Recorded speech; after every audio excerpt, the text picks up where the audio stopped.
Welcome back. You're watching Buy Now, Sell Now, and it is time to take the viewer questions that we've already started getting. In fact, quite a few of you have already logged on. If you are logging on Twitter or on Facebook, I would encourage you to write in and ask the queries that you would like to know about. I will start with the first question on YouTube now, and this one has come in from Sudha. Sudha says that she would like to buy HDFC Life, and she's wondering at what price she should buy. She's also wondering whether this is the best pick in the insurance space. I'm going to come to you, Vikas, since she says that this is a long-term view, and it is indeed a sector to play for the long term, isn't it? But which is the best one to play? This is one of the best sectors to play for the long term, and from among the sector there are 3 listed companies, and out of them I like HDFC Life the most. It's a strong pedigree, management of HDFC, nothing to talk about. The company has been doing well. The stock is currently trading at around 680 odd levels. I think since the investor is willing to buy into the stock from a long-term point of view, he or she can buy at the current levels or use a staggered approach in case the market corrects and the stock corrects further. Then certainly it could be added more. But I'm bullish on the stock. Even at the current levels, one could be buying into the stock. And I think in a year's time, we could see easily levels of around 900 rupees on the stock.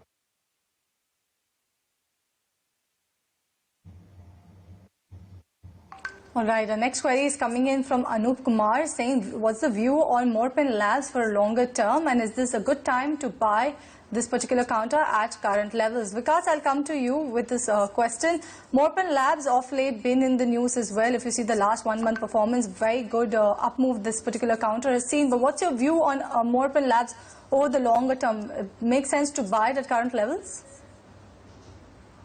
Frankly speaking, this would not be the preferred choice when it comes to buying a stock from the pharma sector, although the stock has done well and may do well further. It might go further, but then these kind of stocks need to be tracked, and retail investors are normally not able to do that. So from a long-term point of view, I think one should be buying into some better quality pharma stocks, and there are umpteen number of them in the market. So I would not recommend buying into Morpin Lab at the current levels from a long-term point of view. It could just be traded, meaning there's still some more steam more left, and one could buy into the stock from a short-term point of view and keep monitoring and book profits at appropriate time.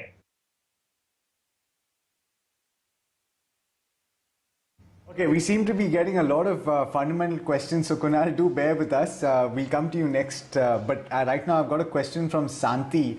And I must admit, Vikas, this is not a counter that I'm very familiar with. Explio Solutions, he says that he's bought 50 shares at 515, and he's wondering whether he should have an SIP strategy on this. And the thesis that he has, and Santi usually has a thesis that he shares with us, is that it has posted an EPS for the third quarter FY21 at 12.3 rupees and 9 months for FY21 EPS of 38.5 rupees, and all set to garner for the full year EPS of 60 rupees. His assumption is that the stock is underpriced, and at a conservative price to earnings of 12.5, it is good to hold for the medium to long term. Is this a correct approach for a micro cap stock, a stock that is only about 550 crore? Actually, the company is good and they've been doing well over the past few quarters. If I remember correctly, this company used to be formerly known as SQS BFSI. SQS BFSI, which is, as the name suggests, the company caters to the banking, financial services and insurance sector. The company has been doing well and the valuations are pretty reasonable. It has a market cap of only around 550 crores. And looking at the past few quarters, I think it could do well in the coming quarters. So I would recommend a hold on the stock. Even if one wants to buy into the stock, I think one could buy into the stock at the current levels or at any correction in the stock. And I think in the next 1 year, we could easily see an upside of 25-30% on the stock.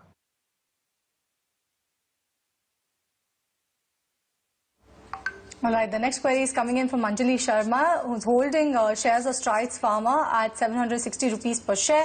Wants to know whether she should hold or sell the stock, and if it's a hold, then what sort of a target should it look at? Kunal, what's your view on Strides Pharma? Definitely a stellar run in the last 52 weeks. Right now, also the stock is much higher than the buy-in level of 760 rupees that Anjali has bought it at. So, what should Anjali do with this particular counter? Who continue to hold on to Strides Pharma? Well, I think continue to hold on to Strides Pharma. It's an excellent chart in the making. Pharma stocks have done pretty well for themselves time and again. You might have those odd periods of sideways correction for pharma names, but if you're in from a longer haul, then I believe there is a potential for the stock, at least on charts, to head back towards 1300 and 1400 range, which could be a big breakout range for the stock price. So at least from a say for the next 1 to 2 years kind of a time frame, if the historical rally in the last 52 weeks, what we've seen for the stock continues, then you can expect another 400 to 500 points upside on the stock. But I think if it manages to break past about that 1400 level, then it could be a much more bigger multi-year rally, which you can spot on the stock. So since you bought at lower levels, I would suggest to hold and at least look out for a modest target of 1300 to 1400 in the next 1 to 2 years. Okay, I'm going to club the next couple of questions. We've got Shanmuga who's asking about HCL Tech, bought at levels of 970, and this one's for you, Vikas. Shivakumar has a question on Infosys, whether he can enter at this point. And he's asking in the context of the rupee depreciation, whether or not this counter will have a positive or a tailwind that comes in from that point of view. Which large cap IT stock? Now, we recently had a conversation on this. HCL Tech seemed to be the consensus view. What do you have to say about that?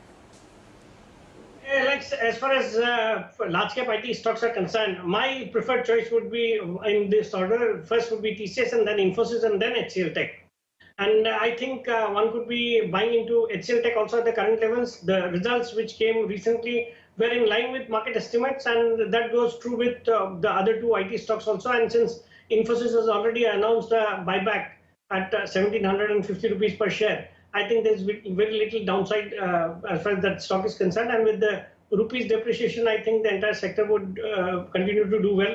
And they're seeing tremendous growth from the digitization theme which is playing out. I think he could be buying into any of them. So, but then my preference would be TCS, Infosys, and then HCL Tech.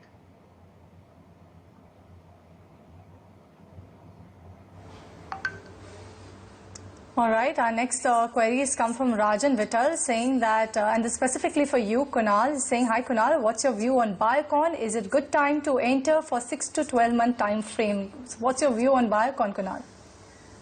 I would suggest an avoid on the stock. I think post that news which had come out for Biocon, I'm not sure of the exact news flow, but the stock had gotten impacted by more than 10-12%. It left a huge gap down into the stock price. That gap down was closer to 430, 450 on the upper side, and I think closer to 410, 415 on the lower end. The stock has been unable to break past above that gap resistance. So, and it's been almost 3 months that the stock has consolidated. It's below its long-term averages.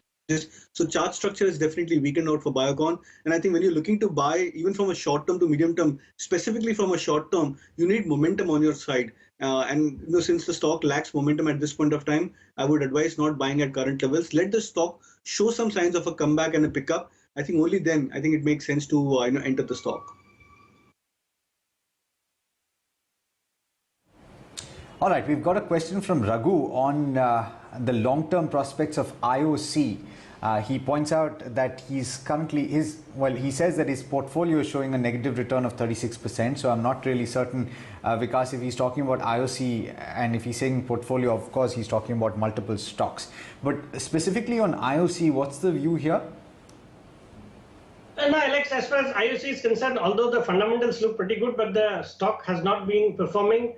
And I think there are other opportunities in the market. So I would recommend an exit from the stock, and I would advise the investor to deploy his funds elsewhere.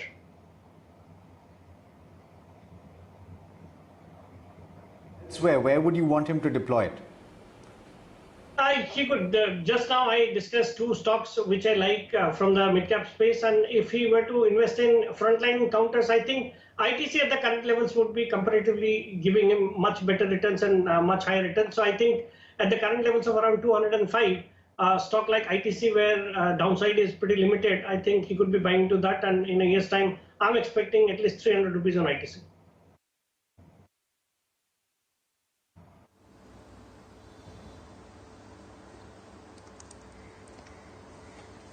All right, our next viewer query has come from Sandeep, and it's an email query coming in from Sandeep saying that he's holding Adani Green Energy with 30 shares that is purchased at 60 rupees per share. He wants to know whether he should continue to hold on or should he go ahead and book profits. Kunal, what's your view on Adani Green Energy?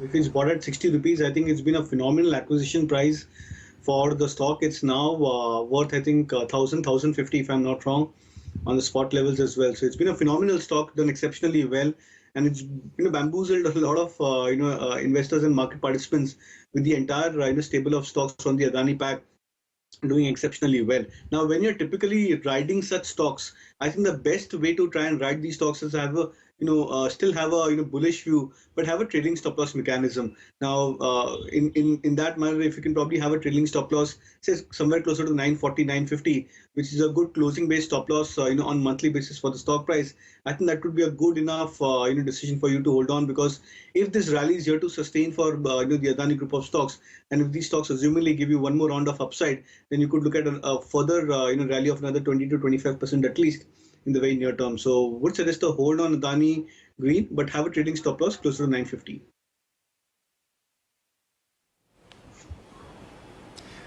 Vikas, this next question is for you. Indu has bought Tata Chemicals at levels of 625. Now, the entire Tata group of companies has done particularly well over the last several months, in fact. Are you positive on this counter as well, and would you advise holding for the long term? It's a great company to stay invested in. The stock has done well, and the investors bought it at the right price, sitting on some good gains. But I think even at the current levels of around 747, one should be holding on to the stock. And I think we could see pretty higher levels in the days to come in the stock.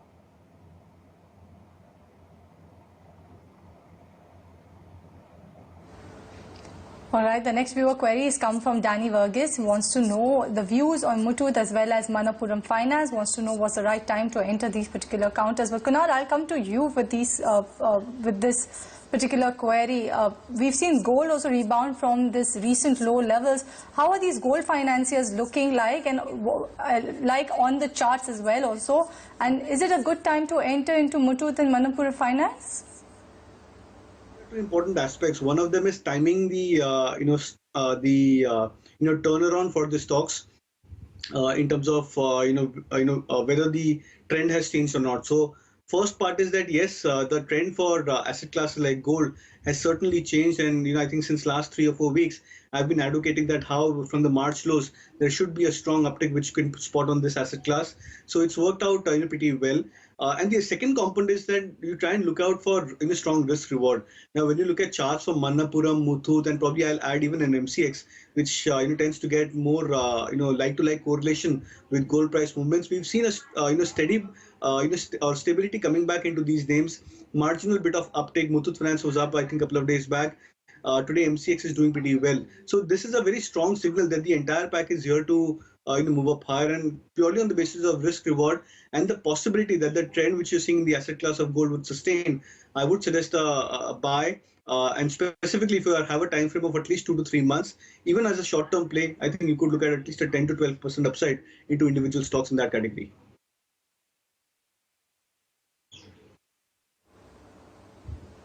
Question is a bit of a broad one, but I think it's a very pertinent question. This one's coming in from Praveen Kanade. Praveen, please don't spam. We'll take your question. You know that. But this one's for you, Vikas. He's asking about a view on copper.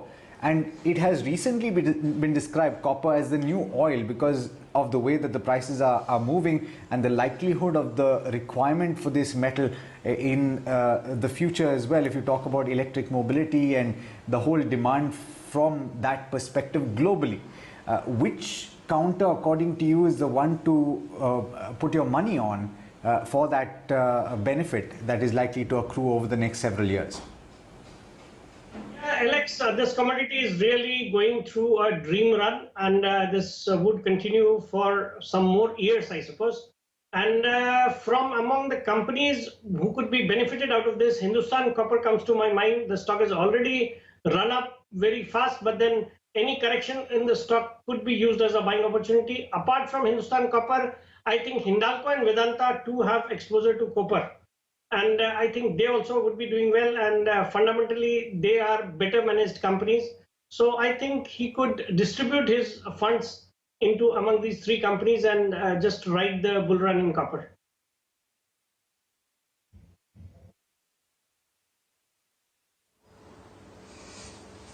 All right, our next viewer query is coming from Ali and saying that what's your view on SBI card with a 1-year horizon? Vikas, what's your take on SBI card? We've had the earnings coming yesterday. You have analysts that have gone ahead and upgraded this particular counter. We've seen a rise in NPAs on a quarter-on-quarter basis. Profits have also risen very smartly over a year-on-year basis. So how does SBI card look over the next 1 year? On this counter, and I think the results which the company declared were in line with what the markets were expecting. They were not great results, but I think in the quarters to come, the company should be doing well. And with the kind of problems which HDFC Bank, as far as their card division is concerned, is facing, I think that would clearly percolate down to benefiting SBI card. And I think RBI recently declared or announced that HDFC and even diners, they could not be issuing new cards, which would be pretty positive for SBI card. And as it is, this story looks pretty attractive, has a tremendous growth opportunity as far as our country is concerned, because a lot of people do not have credit cards, and with the focus on digitalization, I think credit cards would be the way to go forward. So I'm bullish on the stock, and I think the stock can easily give you 25 to 30% return in a year's time.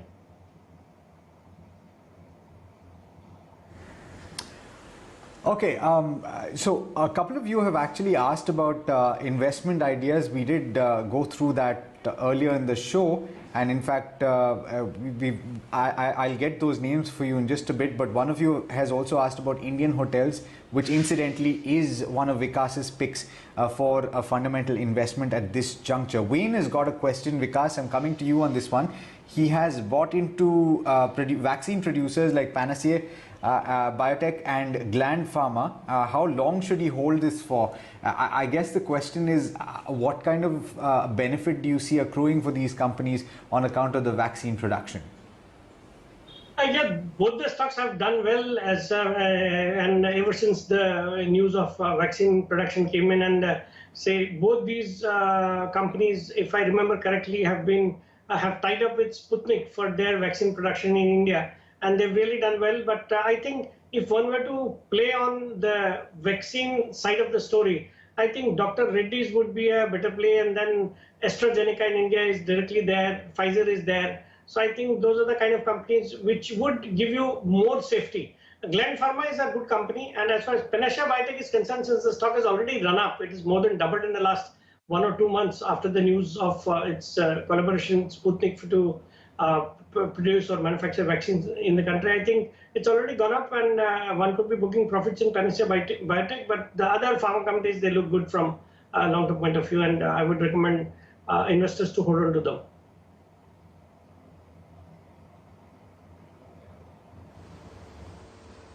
All right, the next query that is coming in from Sachin Kumar, and this is for you, Kunal. He's holding Ujjivan 1900 shares at 306 rupees per share for the last 2 years. What should Sachin do with this particular holding now? How are the charts for Ujjivan looking like? Not attractive. In fact, I think if I'm not wrong, just about a few weeks back, we had a similar query on Ujjivan, and I mentioned that at that time the stock was at 220 rupees, if I'm not wrong, and mentioned to exit the stock because it's a very weak chart. It's been consistently making a pattern of lower highs and lower lows, still struggling below its long-term averages. I would suggest a switch from Ujjivan, and if you're looking at a very similar kind of a space, then I would look at either, I would probably give you a couple of options. One of them is look at Chola Finance and use at least a 10% correction to try and add up to Chola Finance at every time because it's been one of the strongest performer in that pack. And if you're looking at something on the, I would say, slightly riskier side, then I believe something like M&M Finance as well looks fairly attractive. The stock has come back to a strong support zone on the short-term charts, and I think even from a trading position, I would look at least a 220 to 225 as a position target on M&M Finance. So these would be a couple of recommendations from the similar space. On the fundamentals, of course, be wary of M&M Finance. The announcement yesterday was on account of NPAs, higher provisioning. They're being a little bit cautious, and watch out for Bajaj Finance today and the commentary therein. I'm going to slip in just one more question, and because this one is for you, I request you to keep it short. Quite a few of our viewers are asking about All Cargo Logistics. Some of them have invested, some of them are wondering whether to invest. What is the view here?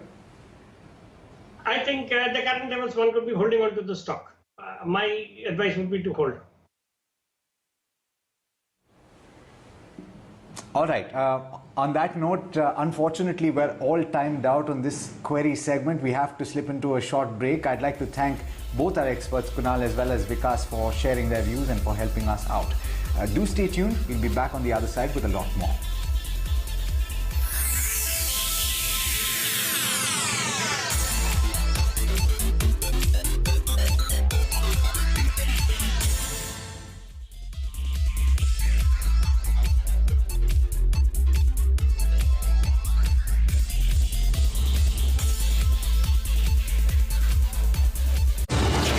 Powered by Century Ply. Aag se bachaye. When you are India's most experienced market anchor, you don't just ask the right questions. You make